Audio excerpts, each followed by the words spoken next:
Subscribe करें अपने YouTube channel learn about medicine को और बेल आइकन दबाएं लेटेस्ट नोटिफिकेशन पाने के लिए। वेलकम फ्रेंड्स, स्वागतम दोस्तों। आज का है video disease and their treatment series का वीडियो है, जिसमें हम बीमारी के बारे में तथा उस बीमारी में डॉक्टर द्वारा क्या ट्रीटमेंट दिया जाता है इसके बारे में जानते हैं। इस वीडियो में जिस बीमारी के बारे में हम बात कर रहे हैं उसका नाम है एंगुलर काइलाइटिस, जिसे हम एंगुलर स्टोमाटाइटिस भी कहते हैं। नाम से तो काफ़ी बड़ी बीमारी लग रही है, लेकिन ऐसा नहीं है। बिल्कुल ही कॉमनली होने वाली बीमारी है। ये बच्चों में, बड़ों में तथा बुजुर्गों में सभी में देखी गई है। ये एक प्रकार की बीमारी है जिसमें व्यक्ति के होठों के कॉर्नर्स पर, जहाँ पे दोनों होठ मिलते हैं, यहाँ पे रेडनेस हो जाता है। हल्की या गहरी दरारें हो सकती है जो कुछ इस प्रकार की दिखती है, जिसमें सलाइवा आकर इकट्ठा हो जाता है और इससे स्थिति बहुत ज़्यादा बदतर भी हो जाती है। यह एक प्रकार का इन्फेक्शन है जो बैक्टीरियल तथा फंगल दोनों प्रकार का हो सकता है, लेकिन 80% केसेस में इसे मिक्स्ड इन्फेक्शन देखा गया है। मतलब बैक्टीरिया तथा फंगस दोनों का साथ में इन्फेक्शन होता है।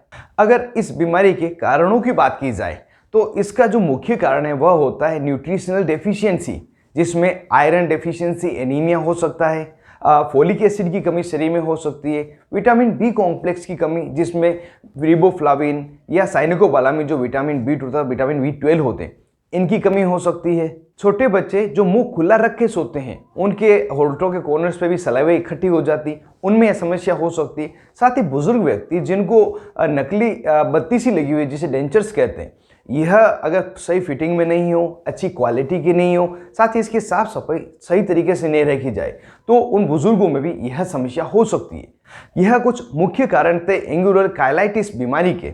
अगर इसके लक्षणों की बात करें तो यह दो प्रकार की होती है। एक तो एक्यूट एंगुलर काइलाइटिस तथा दूसरी क्रोनिक एंगुलर काइलाइटिस।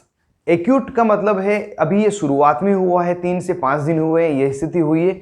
यहाँ पे हल्की सी रेडनेस दिखेगी आपको, इसमें जलन हो सकती है, इरिटेशन हो सकता है, इससे हम एक्यूट के श्रेणी में रखते हैं। और जो क्रोनिक है, जिसे हिंदी में हम पुरानी कहते हैं, यह 1 या 2 महीने पुरानी हो सकती है। इसमें गहरी या हल्की दरारें हो सकती है, साथ में इसमें दर्द होगा और थोड़ा बहुत ब्लड भी आ सकता है।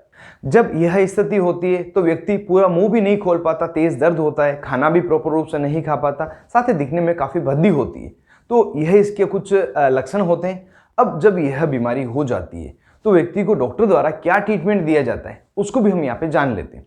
जो डॉक्टर द्वारा ट्रीटमेंट दिया जाता है उसमें सबसे पहले तो जिस कारण से ये बीमारी हो रही है उसको पहले ठीक किया जाता है। जैसे कोई न्यूट्रिशनल डेफिशिएंसी है तो उसकी टेबलेट दी जाएगी, किसी को आयरन डेफिशिएंसी एनीमिया है तो आयरन की टेबलेट दी जाएगी, विटामिन की अगर कमी हुई है, जैसे विटामिन बी2 की कमी हुई है तो रिबोफ्लाविन की टेबलेट दी जाएगी, विटामिन बी12 की कमी है तो मिथाइलकोपालामिन की टेबलेट दी जाएगी, साथ ही अगर फोलिक एसिड की कमी है तो फोलिक एसिड की टेबलेट दी जाएगी। इसी कारण से आपने देखा होगा जब भी मुंह से रिलेटेड किसी प्रकार की समस्या होती है तो ज़्यादातर बी कॉम्प्लेक्स तथा जो फोलिक एसिड कॉम्बिनेशन की टेबलेट है यह डॉक्टर द्वारा दी जाती है। इसके अलावा बच्चे को ढंग से सोने की तरीका बताया जाता है। साथ ही जो बुजुर्ग व्यक्ति है उनके जो डेंचर से नकली दांत है उनकी फिटिंग अच्छी करवाई जाती है, उनको साफ सफाई से रखने का तरीका बताया जाता है। शुरुआती स्टेज में ये किया जाता है और इसके अलावा जो लक्षण है उसके अकॉर्डिंग ट्रीटमेंट दिया जाएगा। कोई पेन के लिए टेबलेट दी जा सकती है और मुख्य रूप से जो दवाइयाँ दी जाती है वो होती है टॉपिकल ऑइंटमेंट या टॉपिकल क्रीम।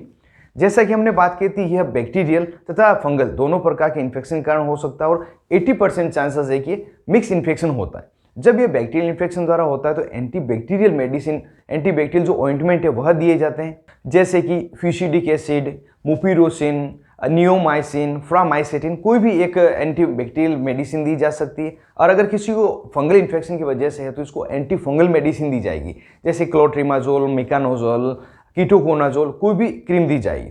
और ज़्यादातर ये मिक्स इन्फेक्शन से होता है तो उस समय एंटीबैक्टीरियल तथा एंटी फंगल दोनों की कॉम्बिनेशन की क्रीम दी जाएगी या दोनों क्रीम अलग देके उनको मिक्स करके लगाने की सलाह दी जाएगी।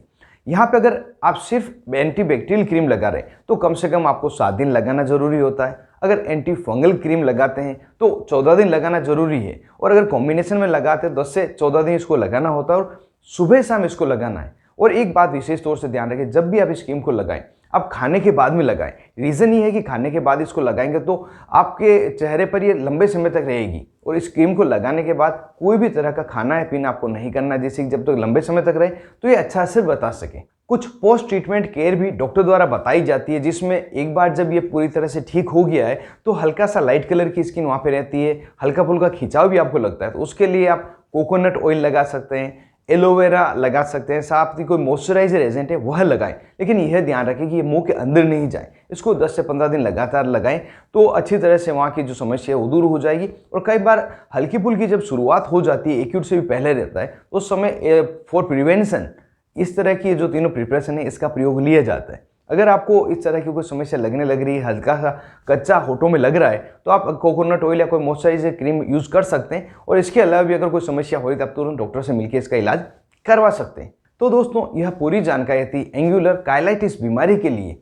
उम्मीद करता हूँ एक बीमारी की जानकारी आपको मिली होगी और पूरा वीडियो आपको पसंद आया होगा। यदि वीडियो आपको पसंद आए तो वीडियो जरूर से लाइक करें, ज़्यादा से ज़्यादा इसको शेयर करें जो किसी और के भी काम आ सके। और ऐसे ही दवाओं से जुड़े तथा बीमारी से जुड़े वीडियो देखने के लिए चैनल को सब्सक्राइब करना नहीं भूलें। आप थे अपने दोस्त मोहित दादीज के साथ, देख रहे थे अपना YouTube channel learn about medicine. Thank you friends, take care and be care about medicine users.